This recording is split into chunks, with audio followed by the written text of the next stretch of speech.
tuned into Black Hollywood Live, the world's first digital broadcast network devoted entirely to urban entertainment and pop culture. Tune in right now.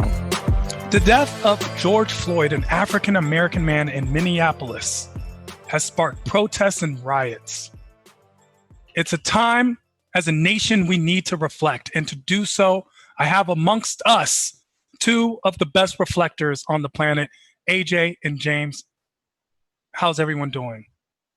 We here, we surviving alive. Yes, ma'am. Yes, sir. We are here. Yeah, everything's good. A little hot in LA right now, but everything is good. And hot because there are protests and subsequently riots that are going on. Actually, James, you were just recently on the scene at Yes. 3rd and Fairfax? Yes. Tell us about that. So I got the notification from Kendrick Sampson yesterday or the day before yesterday. There would be a protest at the, I can never remember the name of the park. It's a park on Pan Pacific Park. Pan Pacific Park, yes. So we met there at noon. First, there was a lot of discussion about what the plan was moving forward. We stayed there for about an hour, talked about things, really riled up the crowd. And then police decided to move us from the park to the streets. So we took to the streets and marched up 3rd Street towards the road. I'm so sorry, James. Can you clarify when you said police decided to move you? Right. So I have to say, there were several thousand people there. So a lot of times when information got to you, it came through the ears and the mouths of other people. When it got to me, I was kind of one of the first few people there. So it was a lot of people who heard the news and it kind of trickled down to us. I was just told that the police were asking us to move out of the park because we were over capacity. I don't know how many people we were. At the park, you were over capacity within the park. The park's the open area of the park. Yeah. By the way, for those who are unaware, Pan Pacific Park is a very large area of land located in West Hollywood. It is a park that stretches 3 blocks by 3 blocks. Right. So yeah, when the word got to me, we were all kind of migrating west on 3rd Street, going towards Whole Foods, the Grove area as well. And we stayed at Fairfax and Beverly for some time. That was kind of, I would say, the conclusion of the scheduled protest. Kendrick spoke quite a bit. And then he let us know that, moving forward, anything beyond this place where we are, this cross street, BLM is no longer involved. So you all do what you all want to do. And I have to say, that's when things kind of took a darker turn. So we marched up the street, up Fairfax, going towards Beverly Boulevard. And I got quite a bit of footage to show you guys in a bit. But there was, it started off very peaceful. We marched up the street and we marched back down the street because apparently we were going the wrong way. And then I believe this, I don't know this to be true. There was a very old cop car that was kind of parked in a very peculiar way on Fairfax and Beverly. It wasn't really blocking anything. It was kind of just like there in the intersection. And that made me kind of think that was a bit strange. And turns out that I think that this cop car was planted there for us to vandalize. Because again, it was a very, very old cop car and there were other cops in the area. But they had like 2010, 2015, 2020 cars. This car was very, very old. And I think that it was like meant to be there. It was a predated car. Actually, you actually showed me one of the pictures and it's easily identifiable as a car that's no longer in use. And you think that this car was possibly a prop?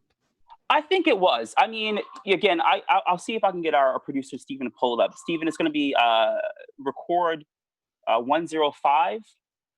You'll see it at the very end of the note there I sent you. Basically, we walked past this car and we walked back up the opposite way, as I mentioned before. No one really touched the car, and it really took one person to incite any type of violence before things really took off. In the video, if you can pull it up, a gentleman, use that term loosely. He smashes the back of the window with a skateboard, and like that was the beginning of the end. Things really, really took off from there. Smashes it with a skateboard. Something makes me think that this gentleman was probably or possibly not African American. That would be a great guess, and you'll be accurate in said guess. But then things really took a turn for the worse. They were spray painting and sharpening the car, and then the ultimate thing was a fire that was started in the rear of the car. So I do have footage of that. If we can get it pulled up in a bit. Let's pull that up, and while we get to that, I want to ask AJ. AJ, how are you feeling during this tumultuous time? I just feel like we're at a point where people are fed up. It's like we don't know what works in America. It's a lot of confusion. It's unanswered questions. We just don't know what to do. It's like we can't breathe. We can't jog. We can't kneel. We can't watch birds. Like at this point, what can we do? And a lot of people have come to the point. It's just like we're frustrated because when we're not okay, because the question is okay. Some people have been violent, and it's a lot of people saying, okay, why the violence? Why is it so violent? Well, my question is, what do you expect people to do? Because when people silently or quietly or respectively protest, is not respected, and nobody really cares. And I feel like America doesn't care when stuff is peaceful. They only care when they're threatened physically and financially. Well, it So, does seem that people care about the cause now that they're paying attention to what it's caused. yes, exactly. That's what I'm saying. So now that, because when it's peaceful, I feel like people, it's not really respected. But when people start to act up, it's like, okay, wait a minute. Now we got your attention. Is that how you felt as well, James? People are finally paying attention? I do. I have to say, being in the moment, in that space with those people, I felt so empowered. Especially during the discussion part of it, when we were talking and marching, and then things just kind of took like I said, they took a turn, and I think that's what really got people's attention. Of course, this is a national discussion. Of course, everyone is talking about this on top of the coronavirus pandemic that's going on. But I think that when that fire started, the police presence increased, but I think it caught everyone's attention. I have to say, there was this one moment I was walking up the street, and there obviously it's Los Angeles. There are cars everywhere, so we're walking through cars, that are just stopped there because they can't proceed any further, and we had such camaraderie, such like love from just the people that were in their cars, like fists out. I saw people write on napkins that they had in their car, like Black Lives Matter. You'd be surprised, like I don't know if it was that car that made people think it, if just the national conversation that's going on, or what it was, but there was something tangible about today's protests, and something that made really opened people's eyes. And I think AJ has a great point. When we've tried so many different ways to protest, we took a knee, nothing happened. They complain. They said, "Why are you taking a knee? Like it was wrong." Exactly. Like, what are you talking about? It's just I don't necessarily think that violence, of course, is not the answer, but then what is? What is the answer? We cross all spectrums of protest. No matter what we do, it doesn't seem to be enough, because obviously change is not happening as fast as we'd like. So, like this lady is saying in the video right here, enough is enough. How much more do we have to endure just to simply live? Mm-hmm. Well, when it comes to violence, I think people forget the history and the correlation between violence and civil rights movements. A lot of people reflect back on Martin Luther King and his preach of nonviolence. A lot of people conflict that with Malcolm X's by any means necessary. AJ, which means do you think is the most appropriate? Well, of course, I would say be nonviolent, initially, but I just feel like it's not respected. I personally feel like when it's nonviolent, like for example, it's like it's looked at as like, oh, just whatever, be quiet. Because even Kaepernick, he was very nonviolent. He took a knee, and they still complain. We could not be doing anything, and it will be an issue. So I just feel like to get attention, that I think like I said before, I just think it's at a point where people are fed up, and there's so many unanswered questions. I think a lot of people are confused. And Jamie Foxx, he made a really good point when he compared Dylan Roof, the white supremacist who really shot 9 members of a Black church in 2015, who was arrested without incident, with what happened to Floyd. Actually, they got him food. There was an incident. Yes. They actually went out of their way to make sure that he was fed before they took him. By the way, and they got takeout, like they got drive-through. Yeah, so that's my point. And this man actually killed people. He was an actually violent man. So I think it's at a point like we're confused. We don't know what's going on. It's just so many unanswered questions. I agree with Jamie Foxx. We're trying to figure out why. Why is this happening? Why are police getting away with this stuff? Why? Because if it was the other way around, would it still be the same? Just questions unanswered. Do either of you believe that the quarantine is exacerbating the situation? I don't know if it's exacerbating the situation. I think that it's opening eyes, because we have nothing else to do but reflect. be it reflection on your life, be it reflection on the choices that you make or the choices that you will make in the future. I think that people have used this 2 or 3 months, depending on where you live in quarantine, to really think about the choices and the actions that they make. And I think that to see that video of George Floyd killed, like, we all have nothing else to do but watch TV and try to be as informed as possible. That to me was such a visceral killing and so hurtful. And there's no way to circumnavigate the truth of what happened. It's in front of us. It's hit from every single angle. I think that there's no wiggle room out of this. I feel like we've had examples in the past where, oh, well, what was in his system, or what did he do before, or what happened before the video started recording? There's so many extra questions. I feel like in this instance, they were like, no, this is point blank. It's cut and dry. These 4 officers killed this man, and unfortunately, justice was not served until we did things like this. Yeah, I agree with you, James. I feel like the quarantine has definitely being in solitude has definitely made people think more. And it's like I said, and it was actually, I will say, it was such a great feeling to see people from all races coming together to protest. Because we need that. It can't just be the Black people out there. Like, I enjoy seeing white people, Asian people, Italian people, everybody trying to come together, especially the white people though, because if white silence equals Black oppression, you have to talk about it. You have to say something, because it's basically your people that's kind of doing this to us. So I love to see that. And also, I feel like at this point in time, people have no reason to not use their voice. Even in Chicago, people at the Metropolitan Correctional Centers, they were banging on the windows or the walls in support of the protest. It was even Amish people out there, and they don't even have TVs, but they was protesting. So how they know about it? You get what I'm saying? Everybody's trying to come together now. Well, there is a sense of don't fight, let's unite. This is a reminder that Black rights are human rights, and that civil rights are a cause for all of us to be concerned. Police brutality is one step towards tyranny. And in my personal opinion, I'm not anti-police. I'm anti-police brutality. There is a difference. And if there's not a difference, then there is a bigger problem than we think. Yes. And I like what you said, because again, that goes into the all lives matter. Just because we're saying Black lives matter doesn't mean that we're against other races. That does not mean that. We're just saying, hey, are we included in this too? Like, it's a lot of brutality against the Black people. And that's what I'm trying to see. Even when the man was, the video went viral, the man that was watching the birds, and the lady wanted to call the police on him, say, Amy Cooper called the police on Christian Cooper. Like, African-American, like, come on now.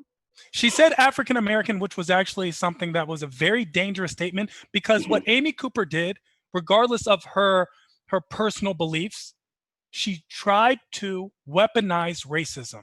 She tried to use racism as a weapon against Christian Cooper, a man who's a Harvard graduate, a former Marvel editor, a bird watcher, an avid philanthropist. She tried to weaponize racism. What she wanted was for Christian Cooper to be afraid of what happened to George Floyd. Yes. And it's interesting. I'm glad you guys brought up that example, because to me, the Christian Cooper example stands out because here is, quote unquote, one of the least threatening Black men ever. But no matter where you fall on the spectrum of the Black body, you will always be viewed as a criminal. And you're right. She weaponized her white privilege. She weaponized her racism, because she knew that if I said these 2 words, African American, things would happen. And the things that would happen, she wouldn't want to happen to herself. So for her to say, she tried to apologize and try to wiggle her way out of this, as they do. It's a typical paradigm of racist apologist. It's do the racist thing, get called out for the racism, and then you apologize because you were called out for the racism, not because of the racism that you did. That example with Mr. Cooper, again, it was heartbreaking, because even as an accomplished man as he is, he was made to feel like nothing.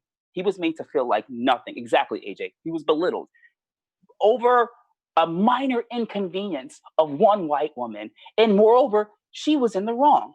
So she was willing to risk this man's life over a leash. That to me was that hit home. That example to me was quite impacting. I just actually like to bring up a point, because it tends to be very black and white. However, it's not just black and white. This is a consistent problem throughout many different communities, whether it's a conflict between black people and Asian people, Latinx. It's a constant conflict. And I think we should all be reminded of that. Also, one thing I enjoyed hearing AJ say is that there was an Asian presence at many of these protests, because during the xenophobic attacks, the unfortunate, disgusting xenophobic attacks on Asian Americans in America, we heard a cry for African Americans and other minorities to stand up. And so I appreciate that minorities are coming together, if that is the case. And for those Asian Americans who are being silent right now, just remember, when it comes to you, you're going to want voices to be heard on your behalf. We are all in this together. You know, at the protest, I didn't send this image, so I have to show it to you on my phone, but I saw a lot of signs like this. You guys may not be able to see it, but basically it says, "I'm not black, but I will fight for you." Another one I saw was show it again, please. Show the "I'm not black." Here's a second one at least. I'm not black. It says, "I'm not black, but I see you, but I hear you, but I mourn with you, but I'll fight for you, but I'll win with you." I think it says. But I saw a lot of signs like that, and I saw a lot of engagement from people who weren't black. And to me, that was a really it was a really eye-opening experience. Like I said a moment ago, walking through the cars and seeing just random white people who were like, "Hell yeah, I'm gonna take out a napkin because I believe in this cause." To see people, you know, I think I saw Asians for Black Lives. There was one All Lives Matter person. It was a white woman, and I saw her called out. She was called out from another white lady. It was like, "This sign it's not appropriate. This has nothing to do with this cause." And I pulled the other. I was like, kudos to you for this is the kind of acknowledgement we need. If you see something, say something. You knew in your heart that All Lives Matter walking around a Black Lives Matter crowd, and I'm sure that lady did not. She didn't mean to be offensive, but another white lady was like, "No, here's why you're wrong," and she tore up the sign and threw it away on the spot. That was like that again. To see so many different races coming together for a cause that it hits so home to us it gave me a far more hope for the future than I had before today. Yeah, AJ, do you have hope? You said, do I have hope? Do you have hope, AJ? I hope so. I live here in America. I'm hoping for something. Yes, and just to piggyback off of what James said. Yes, like that's when I seen white people coming together, like to join in the protest. I was like, thank you, because at this point, a lot of people they're wondering, how can we help? Like, they don't know how. And I'm like, well, speak up. That's how you can help. Like, speak up against it. Like, your silence is not helping. You may not be racist, but however, are you speaking up for the cause? Or like, do you understand what's going on right now? And use that privilege for good. Well, what do you think some of the efforts that allies can help with and support? Because the conversation needs to be, we don't need a white savior, but we do and would appreciate allies. So what can supporters and allies do? Let's start coming up with an actual to-do list. And I actually keep the conversation going. That's my first one. Keep the conversation going. I know it's uncomfortable. Talk amongst yourselves. Have some people of color join in, just because we know those talk amongst ourselves conversations spiral out of control really quickly. However, talk about it. Be about it. That's a suggestion I have. James, AJ, any suggestions? I was gonna say I agree with you, because I heard people say the same word, "I see no color." That's not the point. No, we need you to see the color. Like, see the color is what we want you to see. We don't want you to act like you don't see it. See it and try to understand where we're coming from, understand the background, understand our struggle, like understand us. And I think that's what we're trying to get at. And just acknowledge it. And like you said, I mean, I agree. Just speak up about it, because at this point, I feel like, it's an uncomfortable conversation. But imagine how uncomfortable it is for Black Americans every day. Imagine how uncomfortable that is. So, we don't want to make you feel uncomfortable by talking about issues, but we're uncomfortable because we live through this every day. So I just think speaking up and talking about it and having these type of discussions so we could all come to a place of understanding would just be better. I also believe that people need to educate themselves. It is not the responsibility of Black America to educate you on the struggle of Black America. Take the time out. People love these documentaries.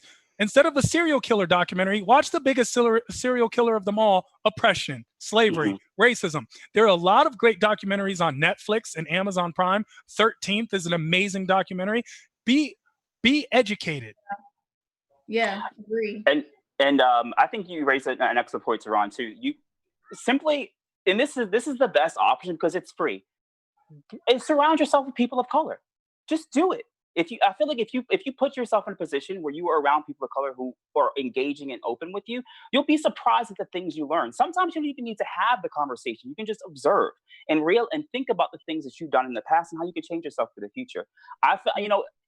Google is free. Friendship is free. These are two outlets you can go to if you have a burning question that you're embarrassed to answer, or to ask rather. You can get an answer that way. I mean, your friend may have an issue depending on what the question is, of course, but surrounding yourself with people that are not like you in this instance is a blessing.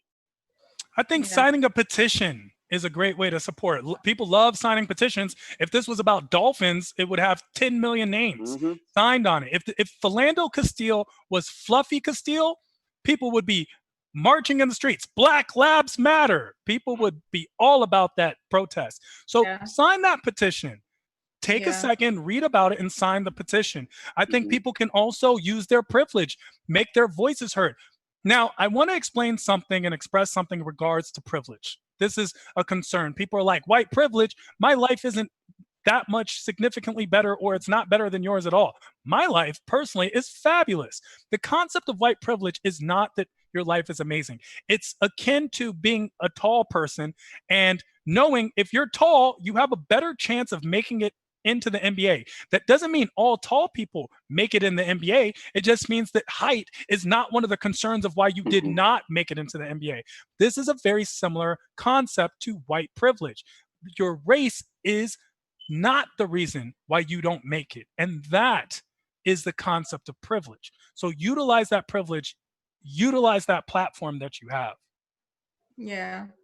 I agree. And like you said, I feel like if it was a dog or something, they would be, oh my God, somebody killed that dog. Oh my gosh. I feel like, is an animal life more important than a human's life? You speak up about other things, speak about everything. We see this. We see this with Amy Cooper. More people were concerned with the treatment of the dog, the rescue, than they were about the treatment of the black man, Christian Cooper. More people. And with these petitions work. You know how I know? Because I can't get a straw to save my life in West Hollywood because people signed a petition. So petitions work. Voicing, using your platform works. It does.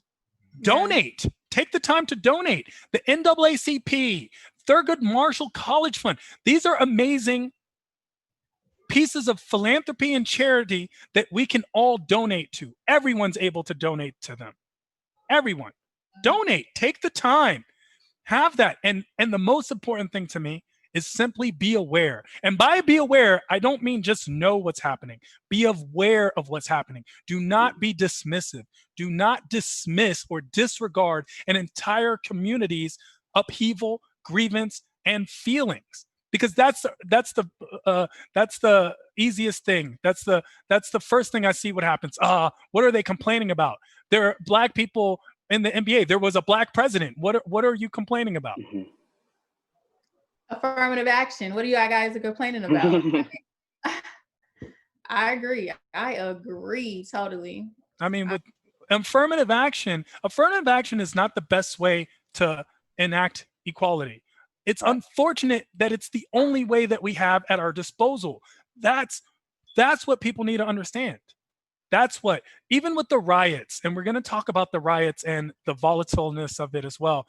Even with the riots, when people dismiss, disregard, and attempt to pacify the riots, are you taking the time to actually understand them? No one condones rioting, but do you understand them? Do you understand? Do you comprehend why they are happening? Now, let's talk about the riots. James, what are your thoughts on the riots going on? Are you for, against, or have compassion? I'd say the latter of the two. In the moment, you're really torn. I found you're really torn. You know that rioting and causing a scene. Like, to circle back to the beginning of our conversation, we know that like taking a seat, taking a knee doesn't work. So we go to the polar opposite of the spectrum and rioting, and to a certain extent, that works in a bit. It's unfortunate that we have to use this as the means to our end, but based on our track record, it seems to be the most effective thing. Again, I'm not saying go burn down anything or go do anything, because again, when that cop car went on fire, that was the beginning of like the end of the protest. That's where things really took a dark turn, more police presence, etc. But you know, does kneeling solve the problem? Does kneeling even get acknowledgement? This form of protest is, if nothing else, it led to this. It led to the three of us having this conversation. It led to other people having this conversation. Yes, it's cloaked under the guise of a riot and of violence, but it has us talking. And I have to say, I don't think that we would be talking about it as frequent and as in depth as we are now if things didn't get the way they got. AJ, do you think the riots take away from the actual principal point and or the memory of George Floyd, as has been suggested? No, I honestly I don't, because as said before, when it's peaceful, nobody really cares. It would just be like, oh, okay. Like nobody would even care. They wouldn't do anything. So I feel like technically, I feel like, as I said before, people are frustrated. We don't know what works in America. What is benefit? Like, how do you help us? We don't know, because when we're respectful, when we're kneeling, nobody listens, nobody cares, nobody even pays attention. But as soon as you threaten America financially, or you threaten them physically, then it's like, oh, wait a minute, what's going on? We gotta look, we gotta see. And that's when you get people's attention. And honestly, I don't know, because I feel like, what was America founded upon? Lying, stealing, raping, killing. So it's an issue now, but that's what America was founded upon. But somehow it's an issue when Black people do it. But if it was the other way around, I don't see media acting up when you see other races out there acting violent. It probably don't even get attention. And I'm confused. I'm just confused. I think we're confused and we're frustrated, because at this point, I feel like we don't know what to do. What's peaceful? Peaceful doesn't get any attention in this world. It doesn't. I'm going to have to, before we go to James, I'm going to have to possibly express efficiently what I believe you were trying to say, AJ, because it's not just so much the lying, cheating, stealing, and when Black people do it. No, the concept is the country of America was founded on the principles of freedom, liberty, equality, and justice. And compared to the idea of America, America fails. Remember, the Boston Tea Party was a riot. That's one of the founding beginnings of the United States. Also, that America has a history, an unfortunate history of mistreating minorities. Natives of this country were treated wretchedly by the migrants that came here to establish this nation. Slaves were treated despicably. The concept of slavery is despicable and was one of the founding ways and determining factors of this nation. So when we're looking at it now, there is a famous understanding that we are now reaping the consequences that we've sown as a nation. Yeah, James. And I cleared it up, not founded it, but like how it was built upon. I'll correct that. James, you were saying? Yeah, I was just going to throw in regarding the escalation of violence in the protest itself. I will say that there were more than several members of Black Lives Matter movement who were avidly and very vocally saying, please do not do this. Please don't start this fire. Please don't. I have a couple of videos. We may pull them up later. If not, it's no big deal.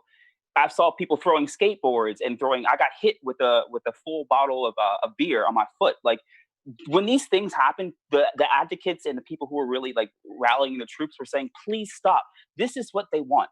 They felt like the message was being sullied by the actions that were taking place. But I kind of agree with AJ in this. It's like, well, although we don't want to like set this car ablaze or break this window or do this, like what else can we do?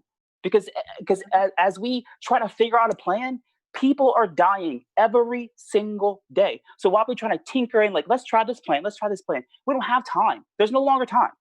We have lives that are being lost at an exponential rate because we can't figure out how to get along with each other, because we can't figure out how to acknowledge a systemic problem that exists in this country, because we can't come face to face with our deepest sin.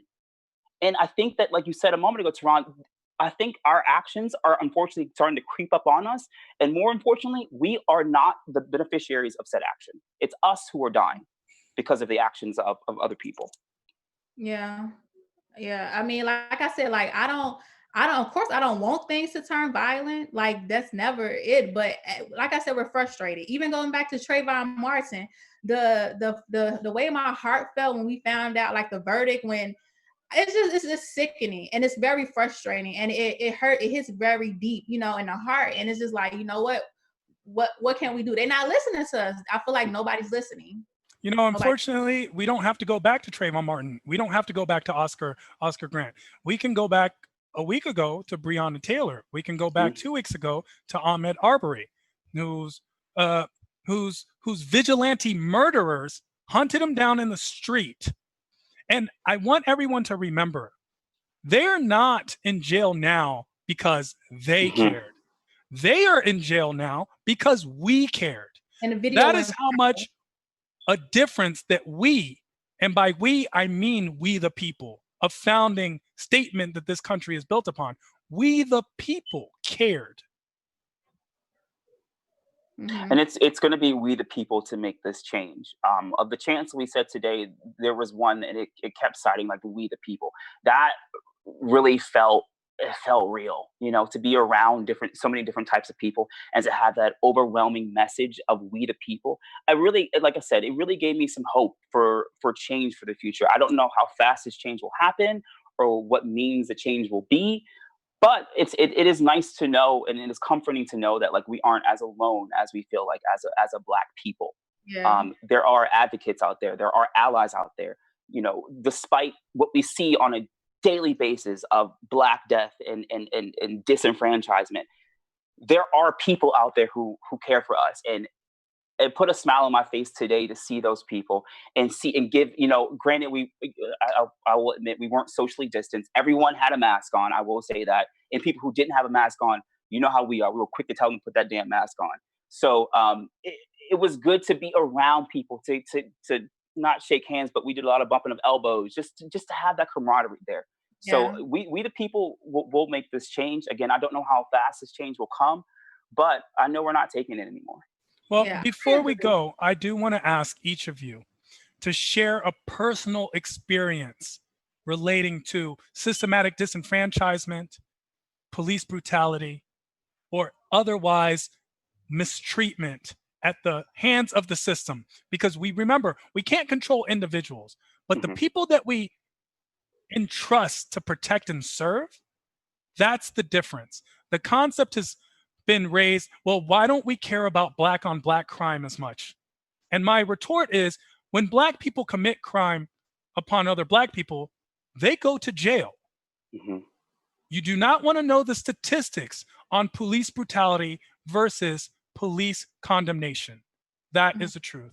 We're not playing. And also, to piggyback off what you said, we're actually paying you guys to protect us. So yes, it's a problem when police do it, because this is where our taxes are going. Absolutely. So, but to go to your question, you said a personal experience. I had a personal experience. It's so crazy. It actually happened last year in Santa Monica. I was in Santa Monica going to see one of my clients. And so I parked my car and I walked down to the end of the block to go to their house. And so what happened was the person wasn't home. So I walked back to my car to wait. And I was just sitting in my car, eating my food, waiting for them to say they were at home. And so next thing I know, a police car comes up to me and he said, we had a call saying that somebody, that you were casing the neighborhood as if I was about to, I guess, rob it. And I'm like, no. So I'm assuming somebody who was sitting in their house called the police, because I guess it was, out the ordinary to see a Black girl in their neighborhood walking down the street. I don't know. And so I will say the police, he did look kind of foolish when he came to the car and he seen me. He was like, I'm just like, yeah, I don't know, you want to see my ID or something? Like, but the fact that, why would you call the police on me? Mm-hmm. I'm not doing because I'm Black and I'm walking in your neighborhood and you've never seen me before because I'm casing your neighborhood. So little stuff like that. It was just outrageous to me. Like, what am I going to do? Seriously, in broad daylight, and it was 3:00 in the afternoon, but I'm casing your neighborhood. James? My experience takes place a little more earlier in the day. I was on my way to work. Like I said, I'm from DC. Driving in DC. This was probably about 2008 or so. I had just bought a brand new car, Honda Accord Coupe. I was flossing, feeling myself. And I get pulled over. And the cop says to me, "Whose car is this?" It's like, "It's Mr. Maple's car. Does Mr. Maple know you're driving the car?" I'm like, "Sir, you have his ID in your hand." So he looks down. He's like, "Oh, this is your car." I'm like, "Yeah, I'm a young Black man in a nice car." So he was like, "Well, I need to take a look in the trunk because I understand that this is a high traffic area for weapons." And I'm like, how do we get from you pulling me over for whatever reason to me potentially having weapons in the car? Like, to jump from such a minor thing. And as Black men, as Black people, but Black men in particular, we're told to react and act a certain way around cops. So I was terrified. This was on the crux of so many other Black deaths that had happened in the DC area. I was petrified, and luckily he had something to do, so he let me go. But to be told, like, whose car is this, as if I couldn't afford this car, and to be asked if I have weapons in the car, I'm like, "Sir, I've never touched a gun in my entire life." But for you to assume that I'm doing something nefarious, it leads me to believe there's something wrong with you. So that's my example. I have so many examples. I have the time I was sitting outside of my house, which I own, also in the DC area, but in Virginia, which can be a bit more racist. We all have experience with Virginia in this group. AJ is an alumni of Virginia State Union. James is from the area, from Washington, D.C., very familiar with Virginia. Virginia can be very racist. I mean, there's a city called Lynchburg right next to Blacksburg. Let's be honest. I've been sitting outside of my house and police come to my car. I was on the phone finishing a call. Police officer tells me that the person who owns the house called because I was sitting in front of their property. And I was like, "The person from this house in particular?" They were like, "Yes." I was like, "That's very interesting. I'm the person that owns this house." So they said, "Well, maybe it's the house next door." And I was like, "That house next door?" And they were like, "Yes." And I was like, "That's very interesting. I also own that house."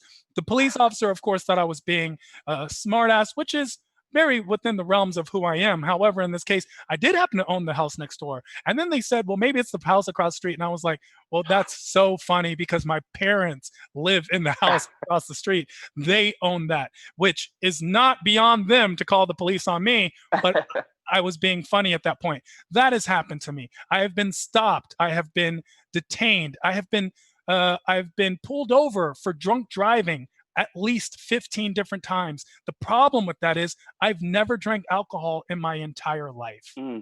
So I'm no stranger. And I don't think any person of color in this country is a stranger to systematic profiling and racial targeting. I don't think that's the case.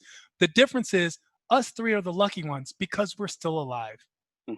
Yeah. While racial profiling and targeting itself is detrimental, but it's not life-threatening, it can be. That's what makes it scary, is that it can be, and it does not have to be. Equality is a founding principle of the United States of America. Justice is a founding principle of the United States of America. If anyone can look at the video or the picture of Officer Chauvin's knee on George Floyd's neck for 8 minutes and 46 seconds and tell me that justice or equality was served, then they are non or un-American. I appreciate all of you for being on the chat today. I hope this helps fire and fuel more discussions at home. I do want to ask each of you right now, before we go, what do you think we, and by we, I mean people of color, by we, I mean the African American community, what do you think that we can do to better ally ourselves with this cause?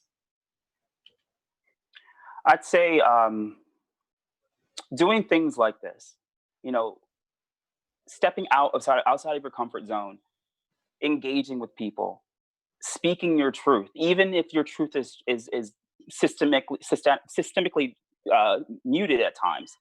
Um, Expose people. You know, I oftentimes say this. I feel like a lot of times I have friends who are oftentimes teetering this, like, I don't want to be rude. It's like we're past the point of being rude. We're past the point of niceness, of pleasantries. You speaking up can save someone's life, point blank. So if you have to insult someone, if you have to make a scene, if you have to call somebody out in public, do so, because when you do that, you not only affect you and the person you're talking to, but you affect people that are around you. People are observant. They see these things, and they will see that this is not okay. And they'll see that perhaps if it's a white person calling on another white person, they'll see that. If it's a black person calling on another black person, they'll see that. I think making these instances aware, recording things, being smart about the law, being vigilant, um, engaging with your community, I think are all pillars to a credit to our cause. AJ? Yeah, I definitely agree. Speaking up about it, knowing the law, that's like first and foremost, know the law, know what we can do and what we have rights to do. And also just speaking up, stepping out that comfort zone and speaking your truth, like you said, because honestly, I think a lot of white people or other, they're just unaware. And I feel like because everybody wants to avoid the uncomfortableness of the conversation, but no, we need to talk. We say what you have to say, speak your truth and just keep speaking now and standing for what you believe in and coming together that unity, the unity and coming together in it all, it will really just help us a lot. Unity.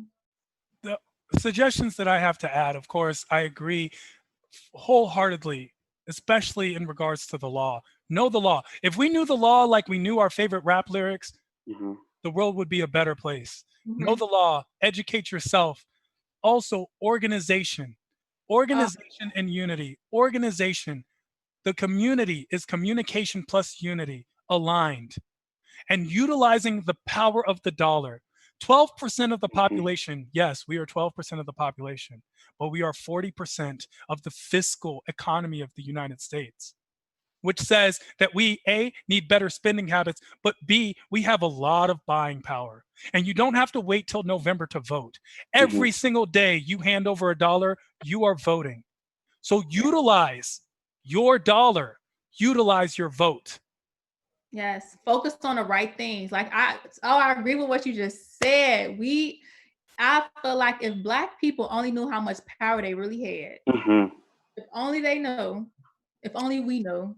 I'm under an impression, and this is a personal theory I have, that the United States, unfortunately, it's in its best interest to continue to oppress and systematically disenfranchise Black people. It's in its best interest to have a school to prison pipeline for people of color. And I'll tell you why. Let's assume that tomorrow, every Black person in this country stops at every stop sign, pays every bill, stops smoking, stops drinking, becomes the most law abiding of all citizens. We even stop listening to rap just so they quote unquote can't hang that over our head anymore either. Do you know how many people would lose their jobs? How many police officers? How Hmm. many judges? How many bailiffs? How many private penitentiaries would go under? How many lawyers? How many bill collectors would just be let go? The economy of this country in many ways would crumble. That that is something we should hold in high regards. That is a thought we should be aware of every step that we make. Organization, unity, because truly we're all in this together. I thank you all for being on this chat. The most awkward thing is, remember that guy that said, if you vote for Trump, you ain't Black? Hmm. Sounds more right now than ever. Awkward. AJ, where can people find you if you want to be found? Yes, I want to be found. Find me on Instagram. Find me on Instagram at Crimson Pearl. James? You can find me on Instagram at Terrell James Maple and on Twitter at James Maple Actor as well. And you can also find him in his Honda Accord. It's his. It's Mr. I have a Mercedes now, but love that Accord. And you can find me at I Am Tehran all across the board. Please keep this conversation going and include us. Find us on Instagram, Twitter, Facebook. We want to hear what you have to say as well. Thank you so much. And thank you to BHL for allowing us this platform to discuss this. On behalf of our BHL staff, we would like to thank you for tuning in to Black Hollywood Live, the world's first digital broadcast network devoted entirely to urban entertainment and pop culture. Check out our Black Hollywood Live YouTube page for even more great programming and amazing content. And be sure to subscribe and like our channel when you do. I'm your BHL host, Nakia Monet, and you can find me on all social media at Kiki Boom Boom or at Black Hollywood Live. Black Hollywood Live, Hollywood redefined.